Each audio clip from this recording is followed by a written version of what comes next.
This is Rob Marchant from Clive Empson, Land and Property Auctioneers, assisted by Jack Nevard, and we're in the High Street in Old Portsmouth to look at the former Monk's Bar, which for many years was a very well-known local bar and restaurant in private hands before moving on to the likes of Gales and then Fuller's. Walking distance of the Square Tower and the Hotwalls, and then directly opposite the property is Portsmouth's Cathedral, or one of the two cathedrals here in the city. As can be seen, this is a very impressive building, 5 stories including the cellar. The ground and first floor have been used for commercial purposes for the bar and restaurant, with owners' living accommodation on the top 2 floors with the benefit of rear access. So let's head over the road and have a look and see what the internal accommodation has got to offer.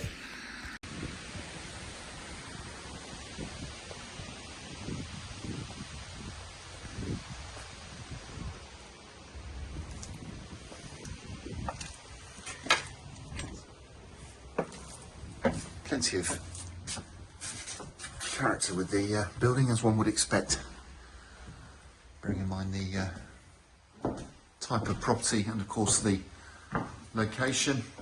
So as we come on in, on the ground floor we've got the main training area from the former bar and eatery.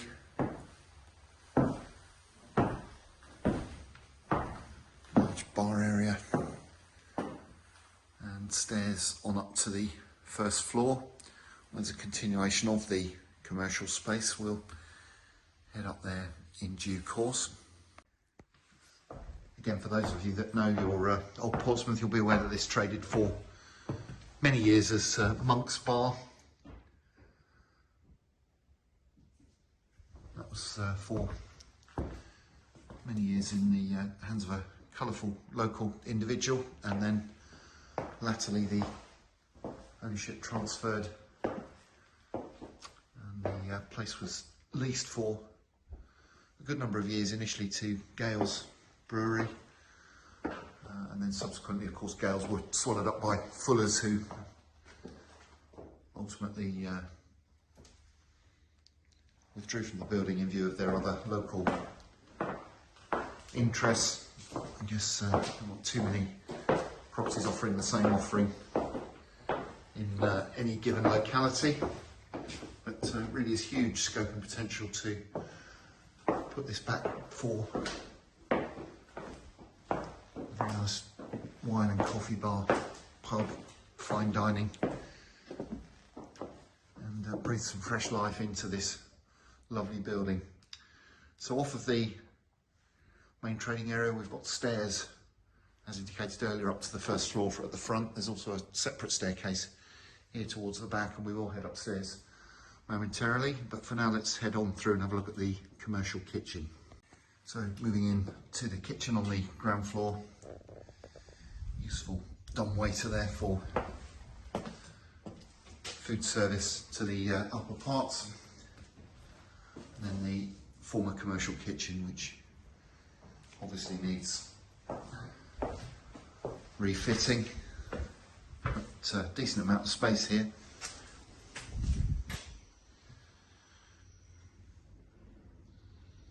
And we've also got access to this rear courtyard.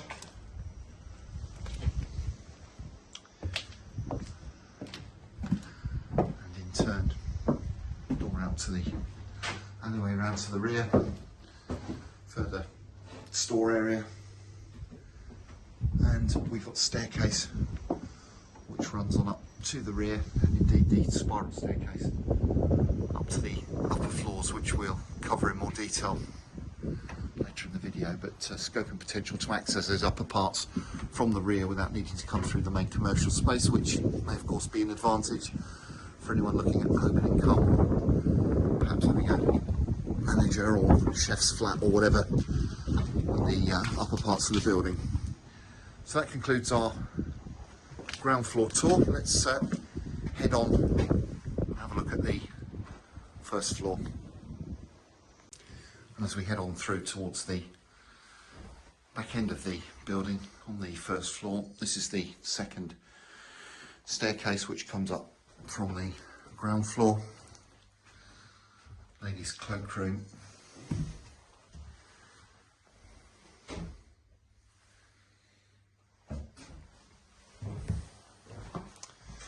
As we head on through, there's a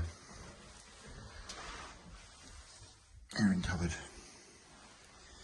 and then the gents WCs. As we head round to the back of the building,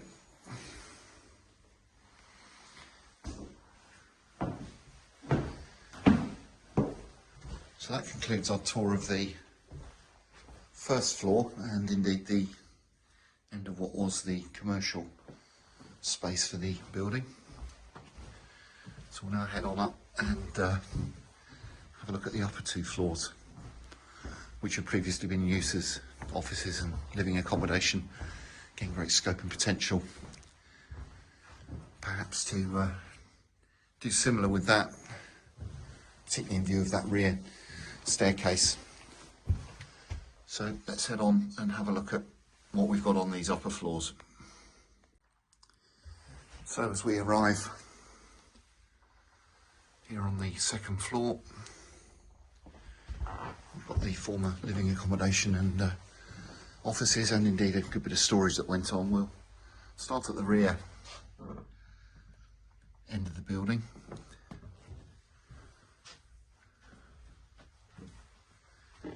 Kitchen.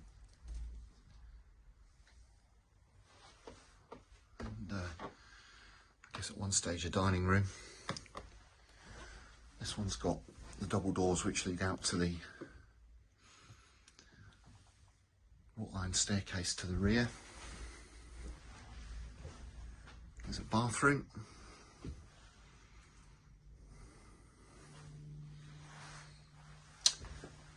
And then we can loop round back to the landing.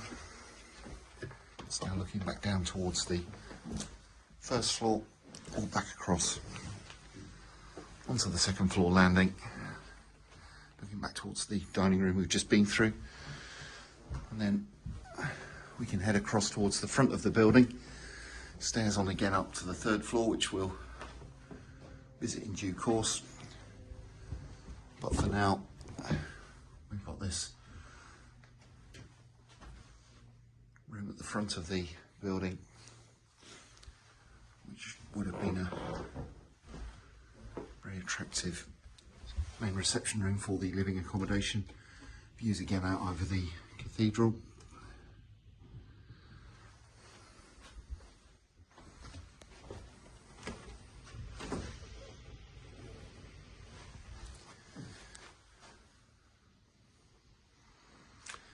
And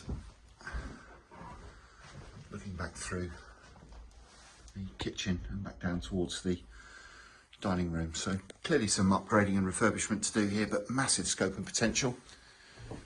So now let's head on and have a look at the top floor as we complete our tour of the building.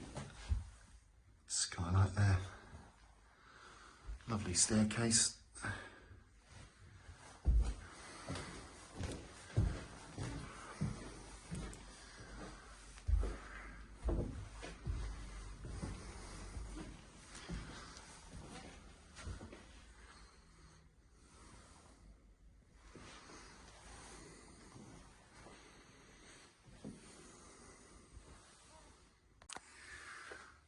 And so here on the top floor, very similar accommodation, certainly size-wise, albeit slightly different layout. Storeroom.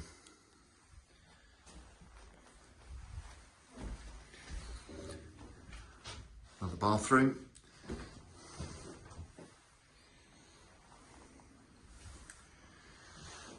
And again, access to the rear of the building via the wrought iron staircase, albeit this is via an emergency exit.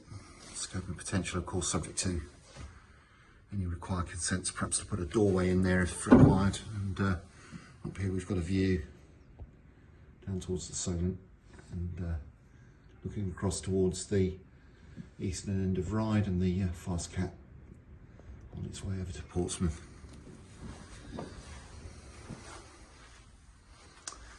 Again, as with the second floor, we've got a kitchen that's been created that runs right the way through down towards the front, so another kitchen here. And then as we head on down towards the front of the building, we've got another lovely room here.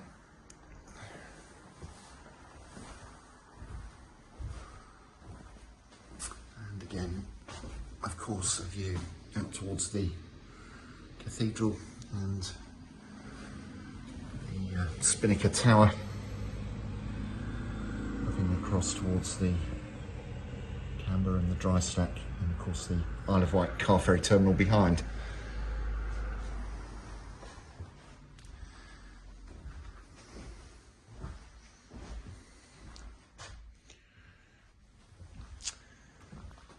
Final glimpse back, we've got the kitchen which runs back towards the back of the building, and that completes our internal tour of 54 High Street, the former Monk's Bar in Old Portsmouth. Massive scope and potential with this one to go back as a fantastic and very extensive family home, perhaps home and income for somebody who wanted to run the bar and eatery and live above, or as mentioned previously, maybe set up a manager's flat or whatever on the upper floors, or indeed perhaps turn the whole building over to full commercial use, subject of course with all of those potential uses to any required consents that might be obtainable. Either way, don't miss out on this rarely available opportunity. Comes up in the next Clive Empson online land and property auction.